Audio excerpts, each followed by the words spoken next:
Y ahora, amigos, os invito a vivir un momento épico, emocionante para la historia de España. La guerra de las comunidades, la guerra de los comuneros.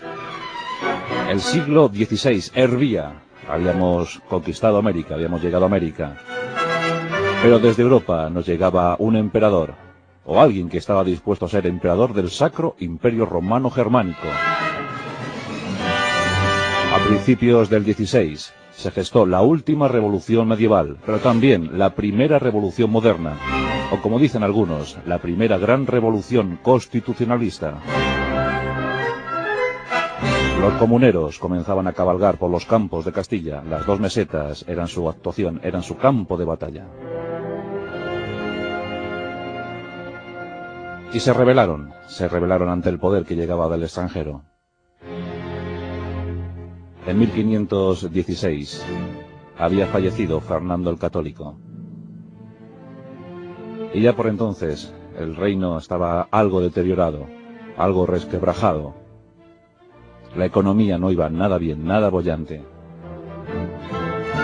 Muchísimo oro era invertido en las empresas del extranjero, en las guerras que manteníamos en el extranjero.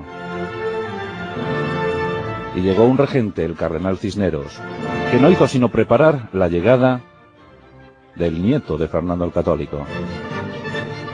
Y ese no era otro, sino Carlos I, el que sería Carlos I de España. Carlos I llegó en el otoño de 1517, un jovenzuelo que llegaba de Gante, con tan solo 17 años, y que no gozó, desde luego, no gozó del cariño de los habitantes de la península.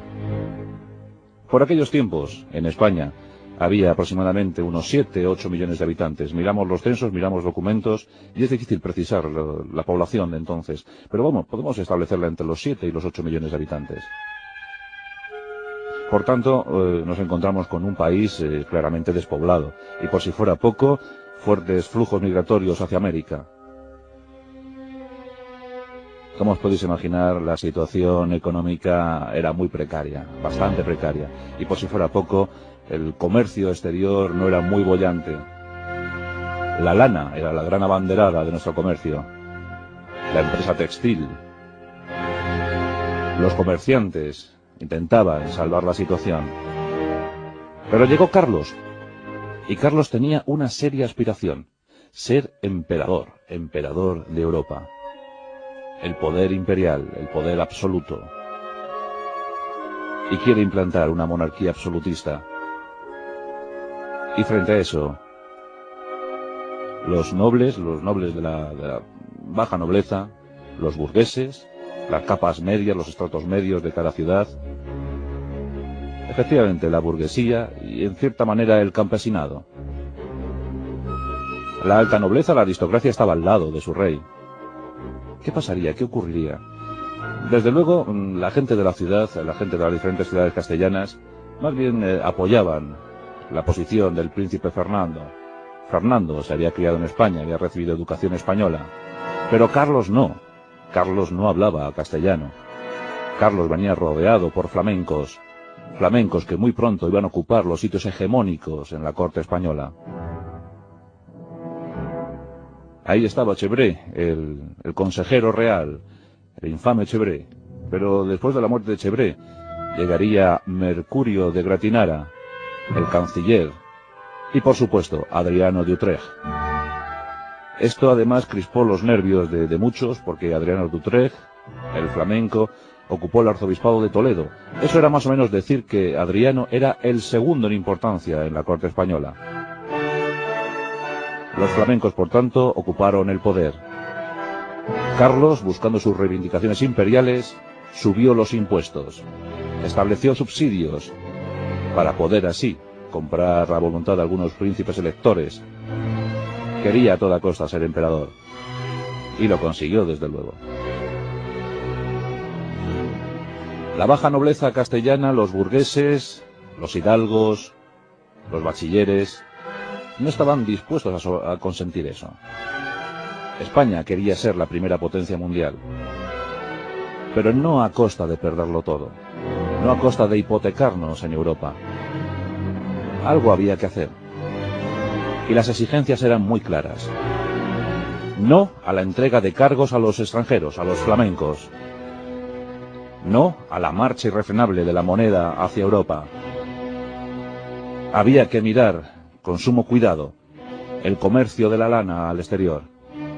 Había que buscar nuevas posturas, nuevas reivindicaciones y, por supuesto, no a que se nombrara a dedo a los corregidores de las ciudades castellanas.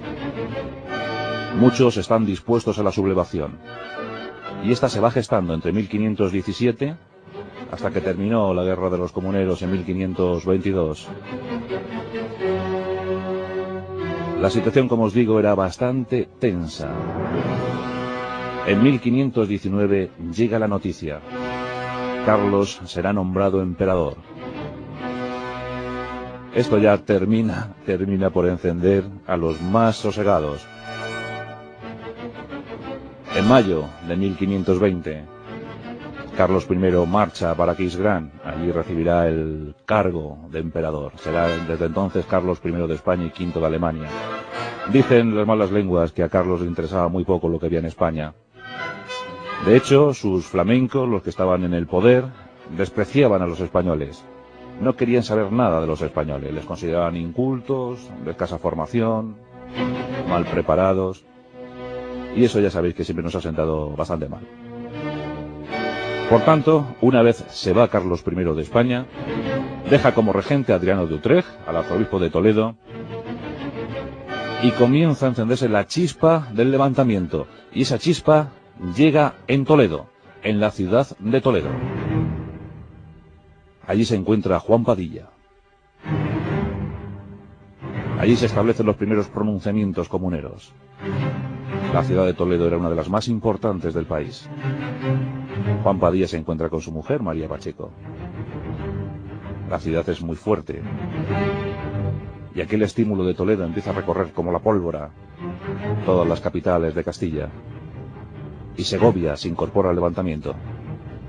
Y llegan otras: Ávila, Valencia, Zamora, Toro, Medina del Campo, Medina de Río Seco, Guadalajara, Cáceres. Muchísimas. Se puede decir que el levantamiento comunero hay que centrarlo sobre todo en las dos mesetas, lo que es Castilla, y bueno, pues en algunas zonas, pero bueno, apenas, con muy poca importancia. Por tanto, las acciones a partir de ahora se van a centrar en 3 puntos. En el norte, Burgos, la decisiva Burgos, la gran capital comercial de Castilla.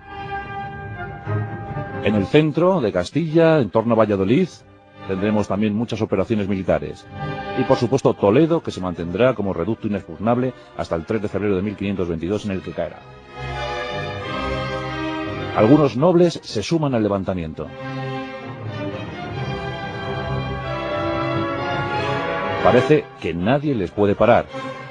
En ese momento el ejército real, el ejército de los imperiales, los afines a Carlos I están bastante desorganizados y con falta de recursos. Recursos humanos llegarán desde Navarra, recursos económicos llegarán desde Portugal. Se empiezan a organizar los dos ejércitos. En principio los comuneros no quieren enfrentamientos directos. No cuentan con muchos efectivos. Quieren simplemente escaramuzas y mantener una situación hasta llegar al pacto, a la negociación. Que se mire por sus intereses.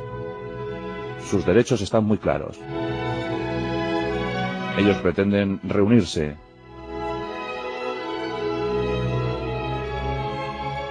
Y establecen una Junta Santa. Y el epicentro de esa Junta Santa es Ávila. Allí se produce un hecho, y es que el antiguo corregidor, llamado Rodrigo de Tordesillas, es sacado de la sala donde se han reunido los comuneros, sacado a patadas y al día siguiente ahorcado. Es una postura clara y muy diáfana. Los comuneros ya saben lo que quieren, y desde entonces los imperiales también. Y comienzan los enfrentamientos. Idas y venidas.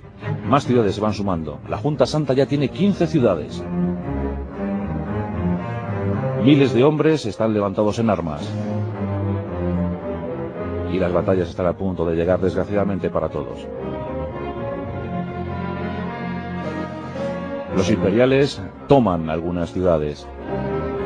Pero Juan Padilla, y ya con sus aliados, con sus amigos, Ahí estaba Juan Bravo, el corregidor de Segovia. Ahí estaba Francisco Maldonado desde Salamanca. Y otros, por ejemplo, el obispo de Zamora, Antonio de Acuña. Aunque Antonio de Acuña más bien pretendía una guerra particular. Él ambicionaba el arzobispado de Toledo. Sabía que el que tuviera el arzobispado de Toledo sería el segundo en importancia en el país. Y de Acuña quiere tener ese arzobispado. Por eso centra sus operaciones militares en aquella zona.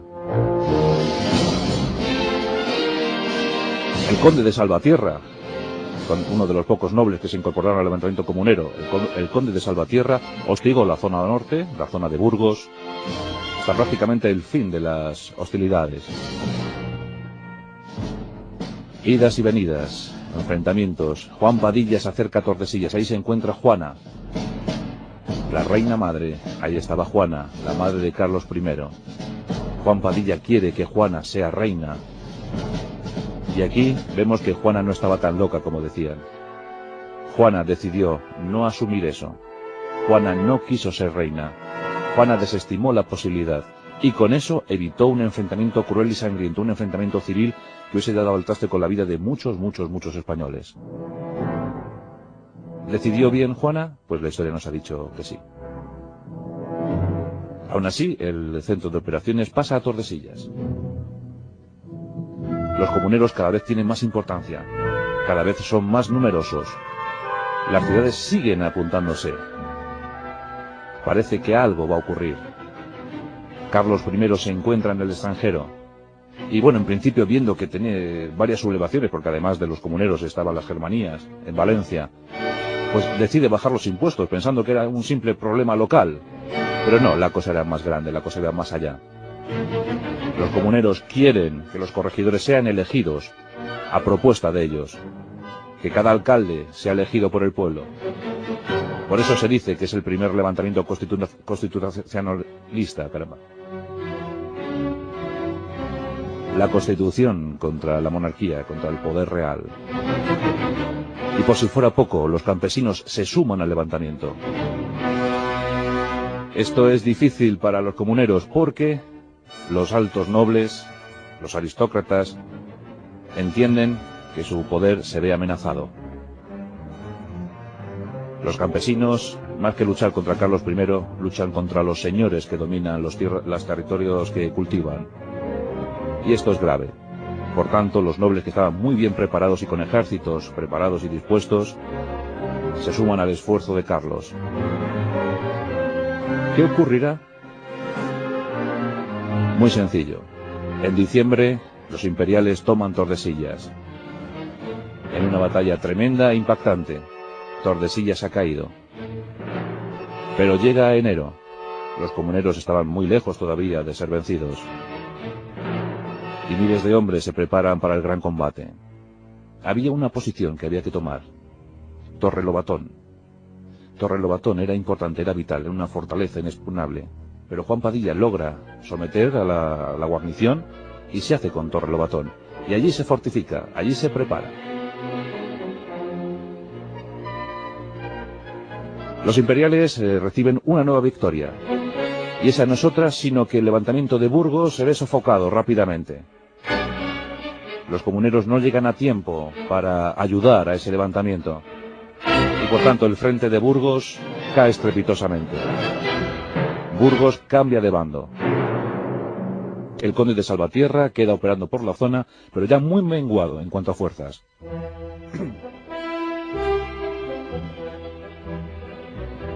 Y nos vamos acercando a la fecha del 23 de abril. Aquí tenemos a Juan Padilla como gran capitán general de la tropa comunera, con sus hombres, con sus capitanes, Juan Bravo, Francisco Maldonado, Pedro Pimentel. Se encuentran en Torrelobatón. Y allí tienen unos cuantos efectivos. Pero la desesperación empieza a hacer estragos en la tropa. Habían llegado refuerzos de varios puntos, por ejemplo Madrid, una ciudad comunera. Madrid se había levantado también. Y había unos cuantos hombres, 6.000 hombres se consiguió reunir al final. Pero hubo muchas deserciones, muchísimas deserciones. La gente se desesperaba, la gente no cobraba, la gente estaba aburrida, la gente se iba. Y Juan Padilla ve cómo se van acercando las tropas del enemigo. demasiadas lanzas, demasiados escopeteros, demasiada artillería. Juan Padilla está dudando. ¿Qué debe hacer? ¿Atacar? ¿Salir? ¿Buscar refugio en la cercana ciudad de Toro? Piensa el asunto demasiado, y tanto lo piensa que al final comete muchos errores tácticos. Las tropas que llegan desde el Condestable de Castilla, enviadas desde Burgos, llegan y se unen a las del Almirante de Castilla, y forman una formidable tropa. Cuando Juan Padilla toma la decisión ya es demasiado tarde. Con sus 6.000 hombres sale de Torrelobatón. El 23 de abril de 1521 era un día tremendamente lluvioso. Una feroz tormenta sobre la zona. Los hombres cansados, hostigados, salen de la fortaleza. Quieren llegar a Toro y allí hacerse fuertes. Pero los imperiales estaban al tanto. Y el conde de Haro no estaba dispuesto a dejar pasar una oportunidad semejante. Los 6.000 hombres, con escasa caballería, apenas 200-300 jinetes, están en plena huida. El conde de Haro se percata de ello y lanza a su caballería. 600 hombres perfectamente preparados se lanzan contra las tropas comuneras. Estamos cerca de la aldea de Villalar, en el puente llamado de Fierro. La caballería imperial impacta contra los comuneros y estos quedan tremendamente desorganizados. Los hombres caen a decenas. Ni siquiera han podido preparar una formación de combate. Muertos por doquier. Juan Padilla se desespera. Sus hombres empiezan a escapar, empiezan a huir. A todo esto, Juan Bravo y Francisco Maldonado consiguen hacerse fuertes en la aldea de Villalar. Pero las arengas de Juan Bravo son insuficientes y los imperiales arrasan. La estimación de bajas es pues muy imprecisa. Podemos hablar de unos 200 a 1.000 hombres muertos por parte de los comuneros. La batalla se convierte en una auténtica carnicería, en una refriega. Los comuneros son desorganizados. Los que logran escapar intentan llegar a Toro, pero son perseguidos y capturados. Es el desastre total para los comuneros. El desastre total para las ambiciones de las ciudades de Castilla. Los nobles cercanos a Carlos se frotan las manos. Han conseguido en un solo día desbaratar todo el levantamiento comunero, la última de las revoluciones. Lo consiguieron en poco tiempo. Los líderes son capturados. Juan Padilla, Juan Bravo, Francisco Maldonado, Pedro Pimentel, son capturados allí mismo y en un juicio sumarísimo, ejecutados al día siguiente. La noticia corre por toda Castilla. Los escasos combatientes que quedan dispersados por la meseta pronto se entregan o escapan. Ya nada se puede oponer al poder imperial de Carlos. Solo queda un último reducto y ese es Toledo. La mujer de Juan Padilla, María Pacheco, se refugia allí con sus últimos leales y logra aguantar hasta el 3 de febrero de 1522, donde ya agobiada por la falta de provisiones, de falta de municiones, la falta de efectivos, escapa, se esconde y escapa a Portugal, donde acabará sus días. María Pacheco, una auténtica heroína, llamada por todos la Leona de Castilla. Dicen que es más dura y más fuerte, con más carácter que su propio marido, Juan Padilla. Juan Padilla, un jovencito, murió con 30 años apenas. Fue el fin de ese levantamiento.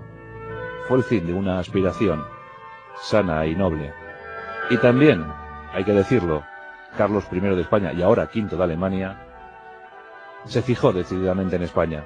Sí, aquel levantamiento le hizo pensar, le hizo reflexionar. Y los nobles flamencos fueron depuestos. Adriano de Utrecht fue nombrado papa poco después. Pero Carlos I volvió a España más decidido que nunca a ser español. Aprendió el idioma, se implicó en la situación, bajó los impuestos y desde entonces la historia de España ya la conocemos. El nuevo enemigo era Francisco I de Francia.